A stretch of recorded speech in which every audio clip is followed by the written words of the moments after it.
jangan takut bermimpi, jangan takut berimajinasi. Siapa tahu dari situ nanti muncul karya-karya, muncul produk-produk yang luar biasa yang sebelumnya oleh banyak orang dianggap tidak mungkin. Kita tidak memerlukan magic, kita tidak memerlukan sihir untuk mengubah dunia kita.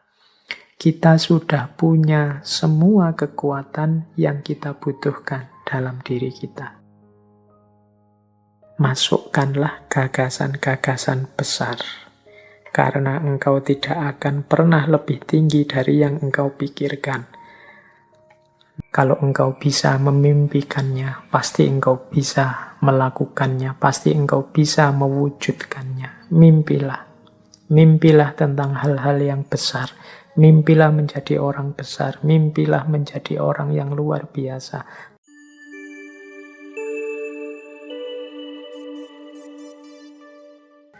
Assalamualaikum warahmatullahi wabarakatuh. Bismillah. Mari teman-teman kita lanjutkan ngaji filsafat kita. Saya buka dengan quotes yang populer sekali dari Buddha yang bunyinya, apa yang engkau pikirkan, seperti itulah nanti engkau akan menjadi. Apa yang engkau rasakan, itulah nanti yang akan engkau tarik. Maksudnya engkau hadirkan yang akan terjadi dalam hidupmu. Dan apa yang engkau bayangkan, itulah nanti yang engkau ciptakan. What you think, you become. What you feel, you attract. What you imagine, you create. Teori law of attraction ini nanti sebenarnya intinya ada di sini. Ada di satu quotes ini. Quotes ini dari Buddha. Ya seperti tadi saya bilang, teori law of attraction ini diramu dari berbagai tradisi spiritual oleh beberapa tokoh. Tapi inti teorinya tadi, bahwa bagaimana pikiran kita, apa yang ada di kepala kita dalam bentuk pikiran, itulah nanti yang akan kita wujudkan dalam kenyataan. Jadi inti teorinya itu. Ya kalau pikiran-pikiran kita positif, ya kita akan mengundang hal-hal yang positif dalam hidup kita. Tapi kalau pikiran-pikiran kita negatif, ya kita mengundang hal-hal yang negatif dalam hidup kita. Itu inti teori the law of attraction. Baik, kita lanjutkan. Saya membawa beberapa paket wisdom. Jadi paket wisdom yang berhubungan dengan the law of attraction. Jadi pandangan-pandangan kebijaksanaan-kebijaksanaan yang ini menurut saya nyambung dengan the law of attraction.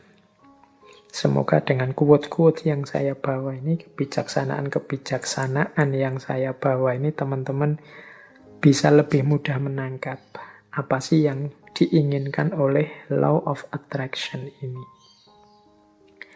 Baik, saya awali dari kumpulan wisdom yang pertama. Tentang kekuatan intelijensi. Yang pertama saya ambil dari Mahatma Gandhi.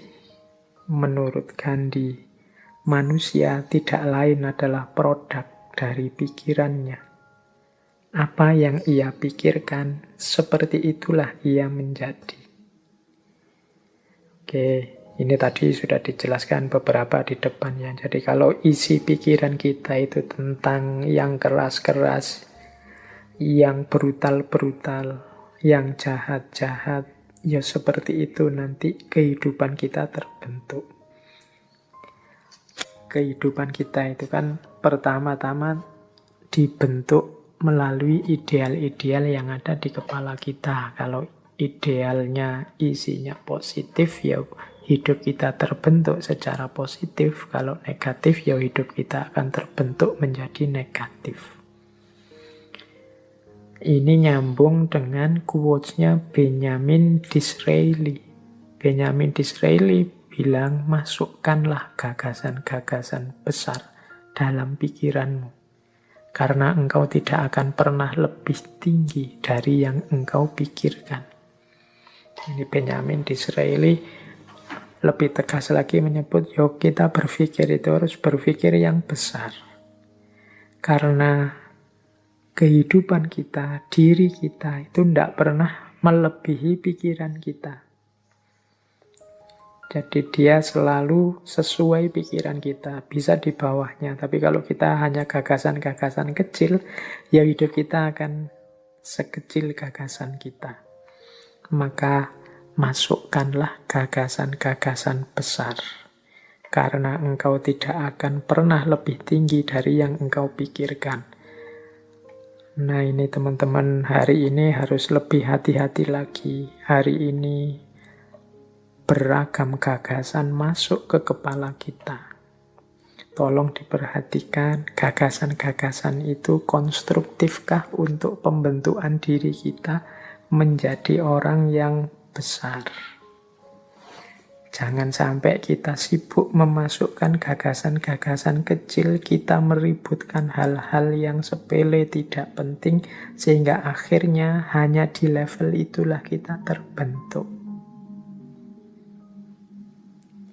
Nah, saya tampilkan juga sebuah quote selanjutnya dari Walt Disney. Kalau ini teman-teman masih kenal ya.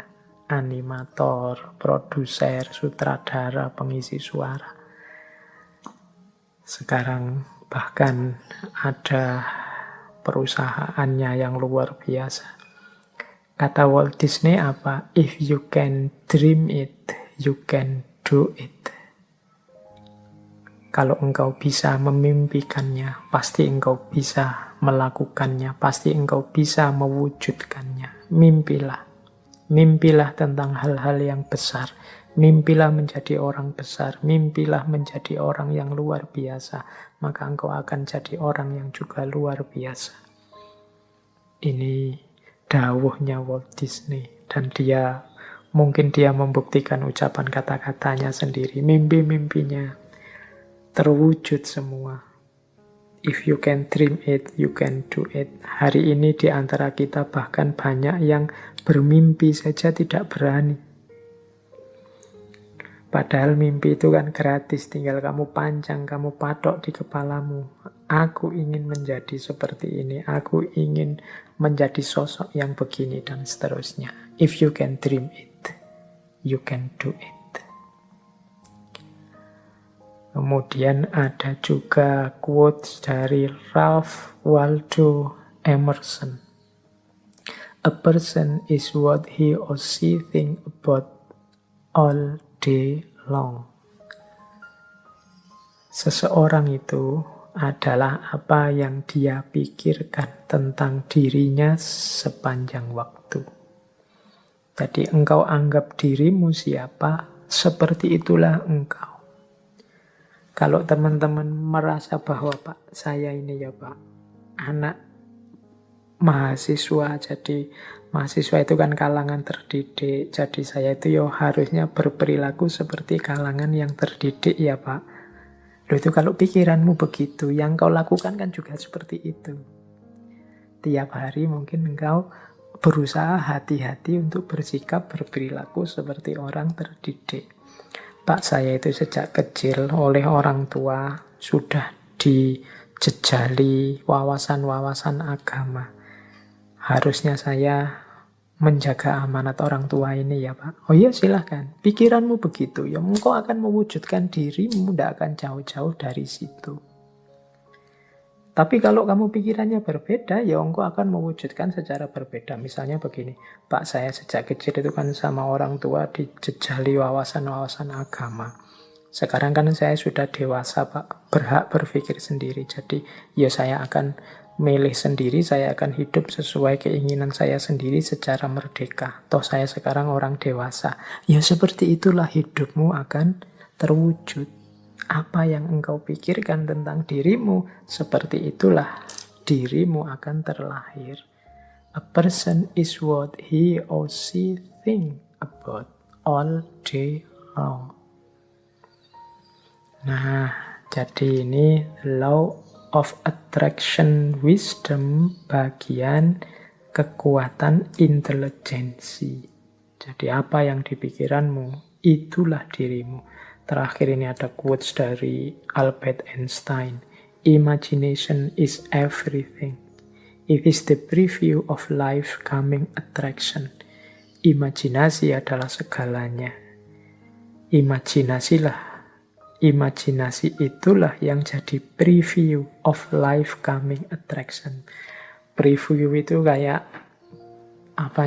pertunjukan awalnya. Seperti ini loh nanti yang terjadi, itu imajinasi. Kemajuan-kemajuan manusia hari ini, hampir semua itu kan diawali dari imajinasi-imajinasi. Pesawat terbang, kapal laut, kemudian apapun produknya manusia, itu kan awalnya kan imajinasi. Gimana ya manusia bisa nyebrang air tidak tenggelam, tanpa harus jadi wali dulu. Nek wali ya tinggal jalan. Tapi ini bisa nyebrang sungai, bisa terbang di atas awan.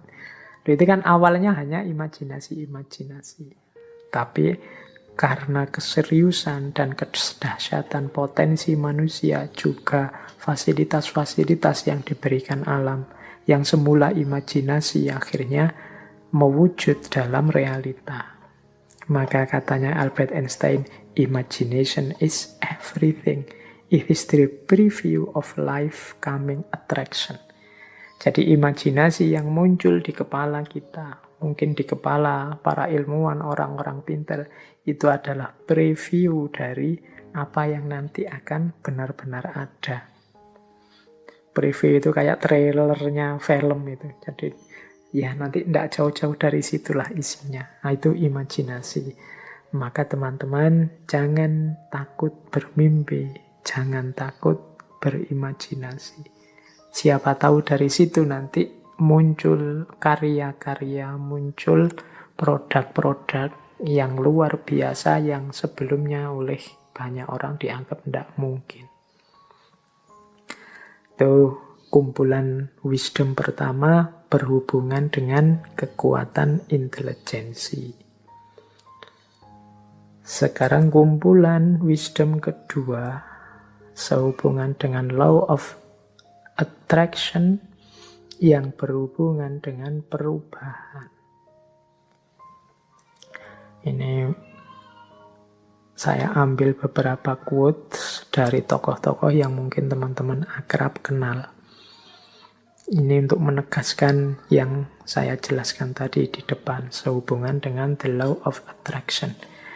Misalnya yang pertama saya ambil dari Rowling. Ini J.K. Rowling, teman-teman mesti hafal ya, ini yang nulis Harry Potter.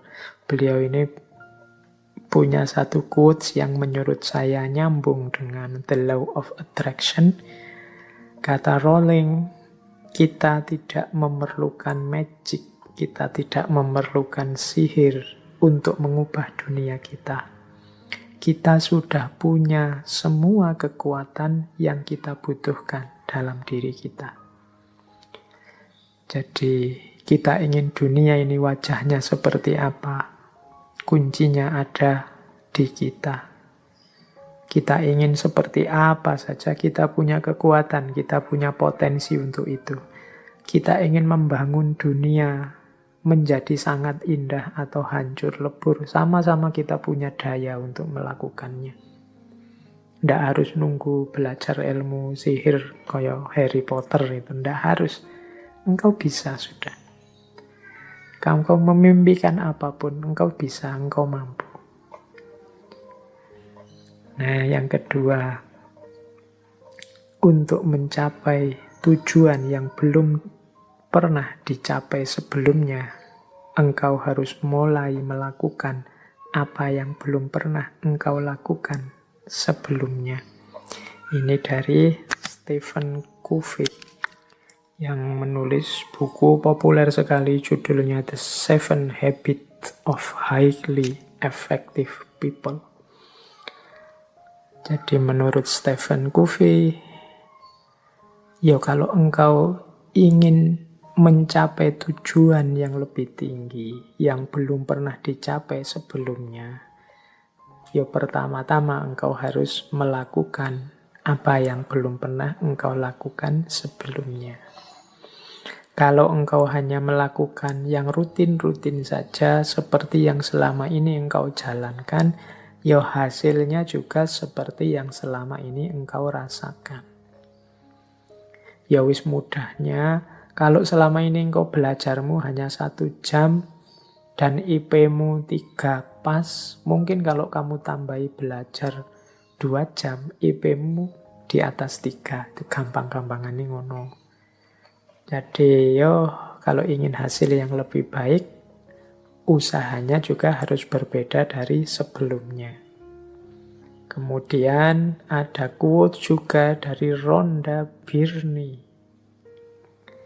Menurut Rhonda Byrne, setiap kesempatan untuk mengubah hidupmu, setiap detik adalah kesempatan untuk mengubah hidupmu. Karena di setiap kesempatan engkau dapat mengubah caramu merasakan. Rhonda Byrne ini yang tadi saya sebut ya, beliau yang menulis buku The Secret yang populer sekali, termasuk acara televisi. Jadi setiap detik itu kita bisa berubah. Jangan menunggu besok. Kita ini kan ingin hidup ini, kalau bahasanya hadis itu yaumuhu khairun min amsihi. Hari ini lebih baik dari kemarin dan hari esok lebih baik dari hari ini.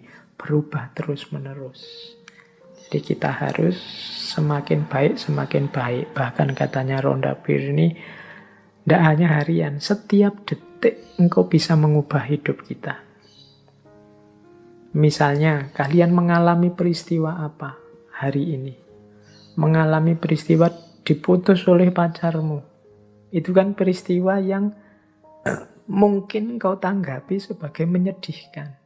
Tapi detik ini juga bisa engkau ubah tanggapanmu itu bahwa ini peristiwa yang menyenangkan. Tergantung dirimu. Engkau melihatnya sebagai peristiwa menyedihkan. Loh ya Pak, kita sudah sama-sama suka beberapa lama berdua. Banyak kenangan yang sudah kita bikin sekarang putus. Kamu melihat itunya terus engkau sedih. Padahal engkau kalau mau juga bisa detik ini juga kamu ubah perspektifnya. Alhamdulillah Pak, saya putus. Sudah lama sebenarnya, agak-agak bosan gimana gitu Pak. Loh ya, tergantung perspektifnya kan.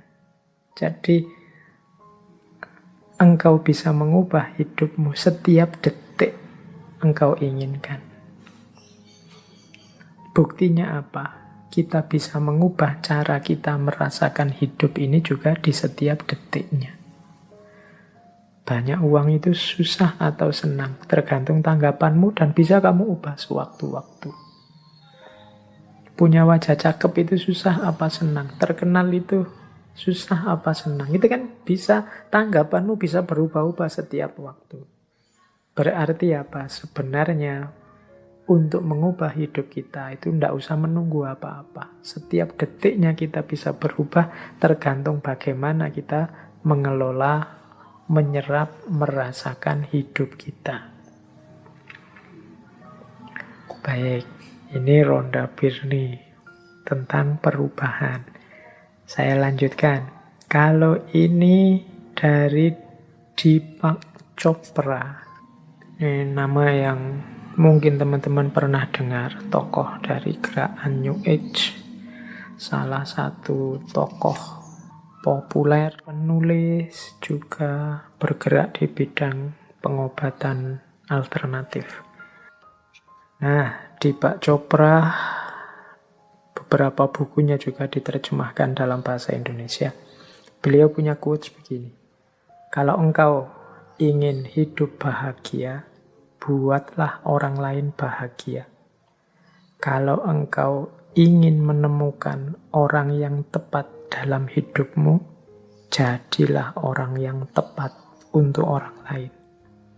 Kalau engkau ingin melihat perubahan di dunia, jadilah perubahan yang engkau inginkan itu. Nah, ini menurut Deepak Chopra, ya kalau kita ingin dunia ini damai, kalau kita ingin dunia ini tertib, kalau kita ingin dunia ini dengan segala ideal yang ada di kepala kita, pertama-tama yang harus kita ubah adalah diri kita sendiri. Kalau ingin dunia ini damai, yo kita jadi orang yang damai dulu. Kalau ingin dunia ini membahagiakan dan gembira, ya kita jadi orang yang bahagia dan gembira. Jadilah perubahan yang engkau inginkan itu. Tidak harus capek menceramai orang lain, tidak harus capek nuding-nuding orang lain kiri kanan. Ayo kita ubah diri kita sesuai ideal kehidupan dunia yang ada di kepala kita. Pak, Islam itu kan harusnya rahmatan lil alamin. Iya, oke. Pertama-tama jadilah muslim yang rahmatan lil alamin. Jadi ini caranya begitu. Perubahan diawali dari diri kita sendiri. Nah, ditegaskan nanti selanjutnya di quotes itu ada Martin Luther King Jr. Menurut Martin Luther King, ambillah langkah pertama dengan yakin. Tidak harus engkau melihat semua anak tangga.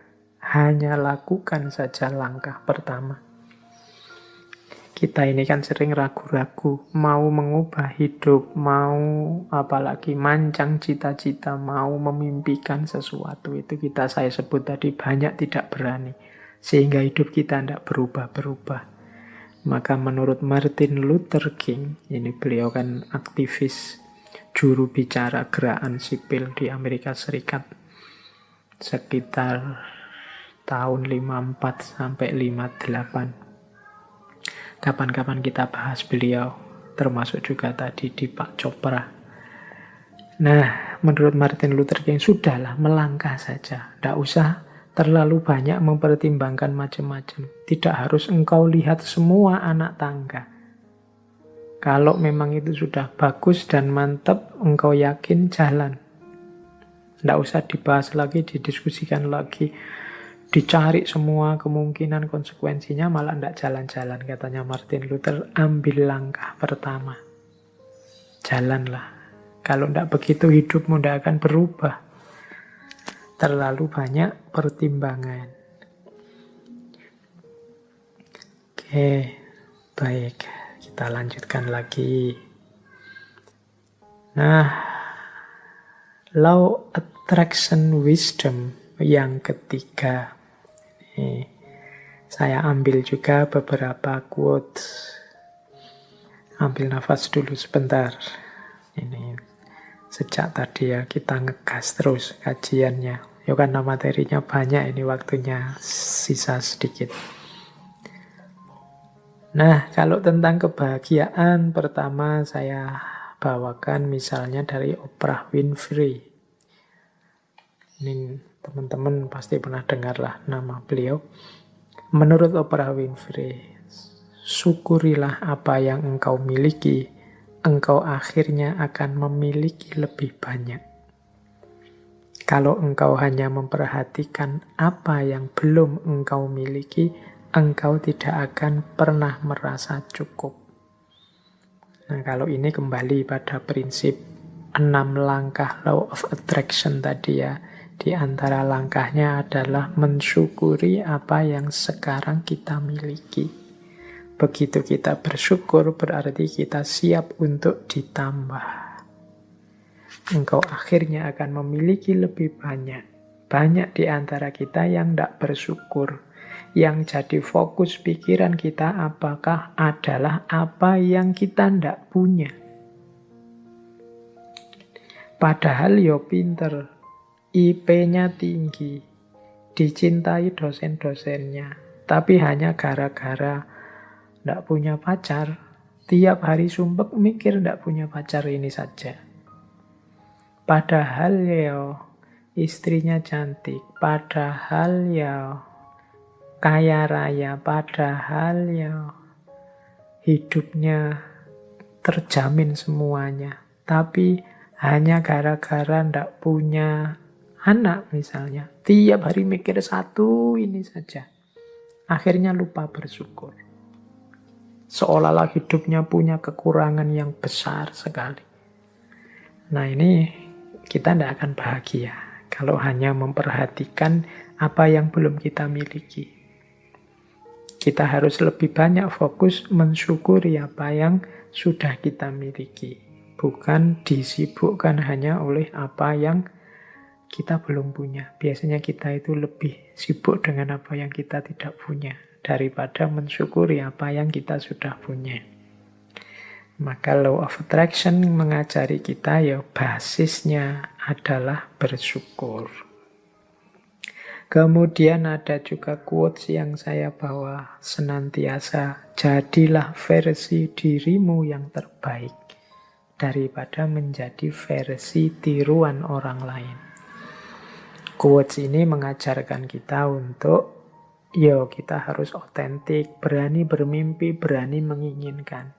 Banyak di antara kita yang menginginkan sesuatu saja tidak berani, memimpikan sesuatu saja tidak berani. Kita bisanya hanya mengikuti orang.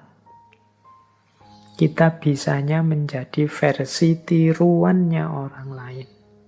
Kita tidak eksis jadi diri kita sendiri. Kita punya kiblat yang kiblat itu menjadi tiruan diri kita. Jadi kita selalu, saya ingin menjadi seperti ini, menjadi seperti itu.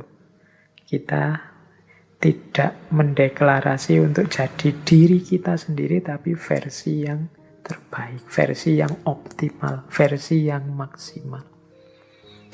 Ya bekalnya tetap ilmu, bekalnya tetap muhasabah, merenungi diri aku, ini versi terbaikku seperti apa, kelemahan-kelebihanku apa, aku ini cocoknya melakukan apa, passionku apa, dan lain sebagainya. Jadi di situ nanti kita bisa jadi versi terbaik dari diri kita sendiri. Saya bawa juga quotes dari Helen Keller. Ini mirip dengan Oprah Winfrey tadi. Kalau Keller ini penulis aktivis Amerika. Salah satu pintu kebahagiaan tertutup, maka pintu yang lain terbuka. Namun seringkali kita terlalu lama memperhatikan pintu yang tertutup sehingga tidak melihat pintu lain yang terbuka. Kita ini cenderung melihat kesulitan saja. Kita ini cenderung melihat kesusahan saja. Dari 90% anugerahnya Allah, kita lebih fokus pada 10% kehidupan kesulitan kita. Sehingga ya tadi, kita lupa bersyukur, bahkan kalau katanya Helen Keller ini, kita lupa ada pintu kebahagiaan lain yang terbuka. Kita cueki. Kita disuruh untuk banyak di dalam rumah karena pandemi ini. Itu kita galau tiap hari mikir bagaimana kalau saya tidak keluar-keluar rumah padahal kebutuhan di luar rumah banyak. Kita lupa ada pintu lain yang terbuka bahwa alhamdulillah banyak di rumah, banyak kesempatan untuk meningkatkan potensi diri, banyak kesempatan untuk merenung, untuk muhasabah. Nah, itu contohnya. Tapi kita lupa dengan anugerah kesempatan ini karena kita melihat ada kesempatan sebelumnya yang tertutup. Kesempatan kita untuk jalan-jalan keluar memang tertutup, tapi kesempatan untuk introspeksi, nambah ilmu, terbuka lebar-lebar sekarang. Cuma kita hanya fokus galau sedih, merenungi kesempatan jalan-jalan yang tertutup ini, sehingga ketika pintu lain untuk belajar, untuk muhasabah, untuk meningkatkan kualitas diri yang terbuka ini tidak kita manfaatkan. Akhirnya pandemi berakhir terus kita tolah-toleh. Tidak ada hasilnya apa-apa aku di rumah berbulan-bulan hampir 1 tahun ini. Itu karena kita fokus pada kesulitan, lupa pada keberlimpahan hidup. Lupa pada pintu-pintu lain yang terbuka. Biasanya aku sibuk bekerja, waktu untuk keluarga sedikit. Sekarang disuruh di rumah, waktu untuk keluarga harusnya banyak, tapi tidak termanfaatkan dengan baik karena aku repot kerja di rumah, repot menggelisahi, tidak bisa kerja keluar rumah. Akhirnya anugerah yang terbuka itu tidak termanfaatkan. Jadi saat satu pintu kebahagiaan tertutup, pintu yang lain terbuka. Namun seringkali kita terlalu lama memperhatikan pintu yang tertutup sehingga kita tidak melihat pintu lain yang terbuka. Nah, terus ada paket Law of Attraction Wisdom yang lain yang saya bawa untuk menutup sesi kita malam hari ini, yaitu wisdom tentang positive thinking dan negative thinking. Yang positive thinking saya ambil misalnya dari Gandhi. Ini pernah saya sampaikan di beberapa sesi. Tetaplah berpikir positif, sebab pikiranmu akan membuahkan kata-kata. Tetaplah berkata yang positif, sebab kata-katamu akan membuahkan perilaku. Tetaplah berperilaku positif, sebab perilakumu akan menjadi kebiasaan.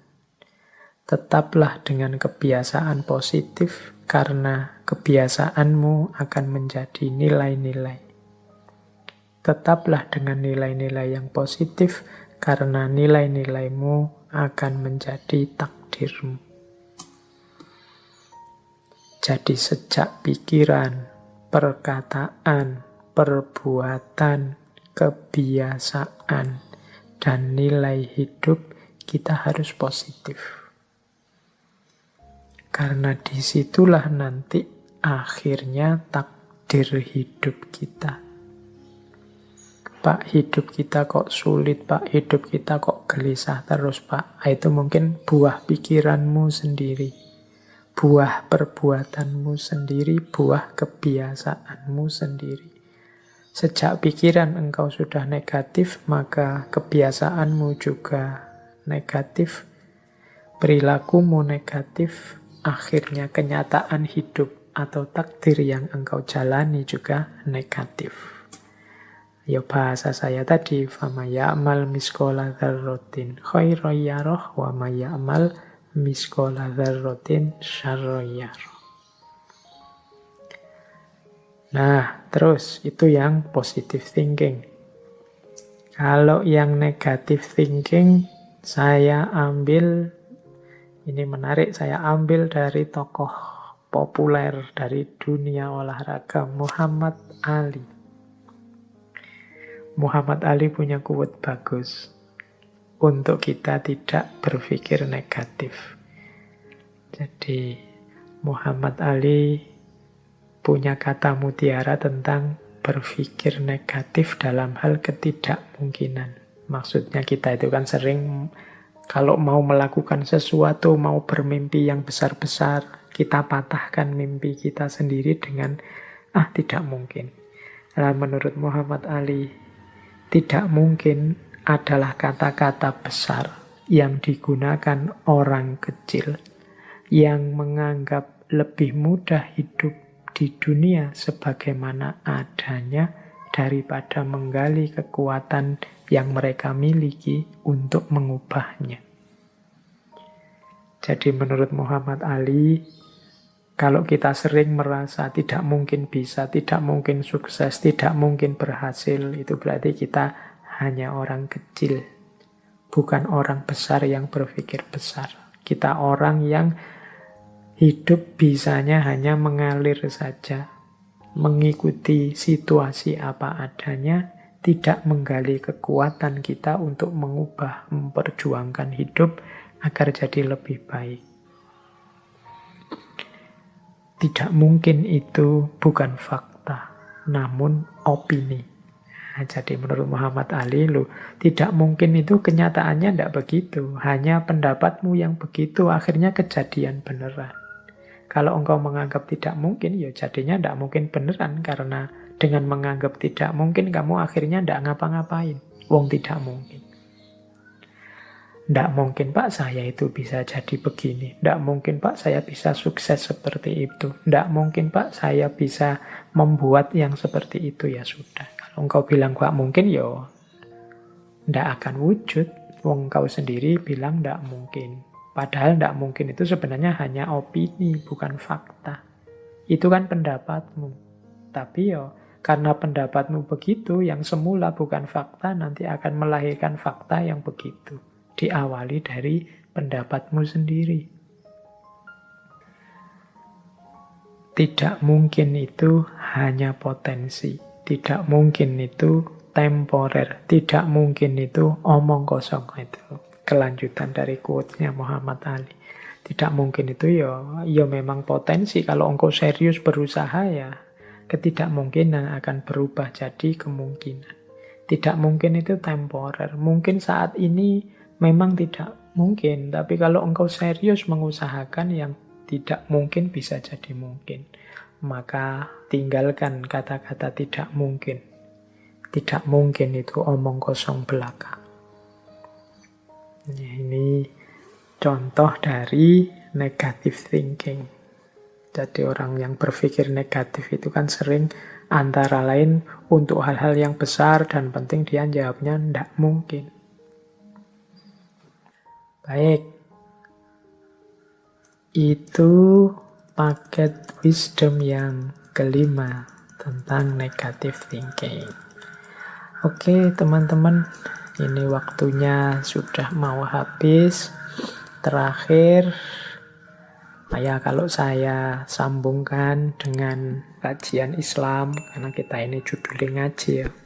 Mungkin yang ingin explore lebih jauh relevansinya dengan argumen-argumen keislaman, bisa disambungkan the law of attraction ini dengan wawasan-wawasan tentang doa. Misalnya dari surat Al-Mu'min ayat 60. Wa qala rabbukum ud'uni astajib lakum. Ud'uni astajib lakum. Berdoalah padaku, pasti aku penuhi. Tadi ya di proses law of attraction tadi kan awalnya mintalah, inginkanlah. Allah menegaskan berdoalah. Kadang-kadang kita berdoa saja tidak berani, tidak serius menganggapnya tidak mungkin. Padahal Allah itu sudah menegaskan ud'uni astajib lakum. Kemudian juga innallaha la yughayyiru ma biqaumin hatta yughayyiru ma bi anfusihim. Ya kalau kita tidak menginginkan perubahan, tidak mengupayakan perubahan, tidak akan ada perubahan. Ayat ini menegaskan kuncinya sebenarnya di kita.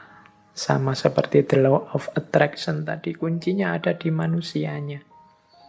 Al-Quran surat Ar-Ra'd ayat 11. Silahkan digali, mungkin ada relevansinya dengan yang saya jelaskan di depan. Kalau hadis, mungkin hadis riwayatnya Muslim. Silahkan dicari. Di Riyadhus Shalihin juga ada hadis ini. Dari Abu Hurairah, Rasulullah bersabda, ini hadis qudsi, yaqulullahu ta'ala, ana inda dhonni abdi bi. Wa ana ma'ahu idza dzakaruni. Aku sesuai persangkaan hambaku padaku. Dan aku bersamanya selama ia mengingat aku. Jadi ini sering juga dikutip ana inda dhonni abdi. Pikiran kita itulah yang nanti akan mewujud sesuai persangkaan kita. Kalau kita berpikir yang positif-positif, zon kita isinya yang baik-baik, husnuzon, yaitu nanti yang akan diwujudkan oleh Allah, itu yang akan terjadi. Tapi kalau isinya yang jelek-jelek, prasangka-prasangka kita negatif, yaitu juga yang nanti akan mewujud. Terserah persangkaan hambaku padaku. Kalau engkau menganggap Allah Maha Penyayang, Maha Pemurah, ana inda dzonni abdi, demikian juga sebaliknya. Ya silahkan, mungkin ada yang tertarik mau meneliti teori The Law of Attraction ini. Kalau dalam perspektif Islam dengan Al-Quran dan hadisnya mungkin ada kesamaan-kesamaan tertentu dengan ayat-ayat atau hadis-hadis atau pandangan para ulama tertentu. Yo, mungkin ada yang, Pak, kalau begitu apa ndak cocokologi? Kan sekarang banyak kritik-kritik kalau ada orang mengeluarkan gagasan terus disebut cocokologi. Mencocok-cocokkan saja. Yo, perlu diketahui dalam ranah esoteris, dalam ranah yang lebih spiritual, kebenaran-kebenaran itu bertaut. Jadi ketemu. Isinya memang mirip dan bahkan sama. Dalam Islam ada cinta, dalam Kristen ada cinta, dalam Buddha ada cinta, dalam Hindu ada cinta, dalam khasanah peradaban-peradaban kuno ada cinta. Ini tidak bisa kemudian disebut, kalau saya membicarakan cinta kemudian menyambungkan antara tradisi Islam dengan tradisi yang lain, disebut cocokologi. Karena memang kebenaran-kebenarannya bertaut, nyambung. Ya, nanti teman-teman bisa memperbandingkan. Kan kajian kita ini sudah 200-an lebih. Nah, itu di situ ada kesamaan-kesamaan, khususnya ketika mulai masuk ke ranah rohaniyah, ke ranah spiritual. Oke, yo kapan-kapan nanti kita membahas tentang esoterisme dan eksoterisme, ranah yang lebih batiniah dengan ranah yang lebih plural, beragam, ranah kenyataan.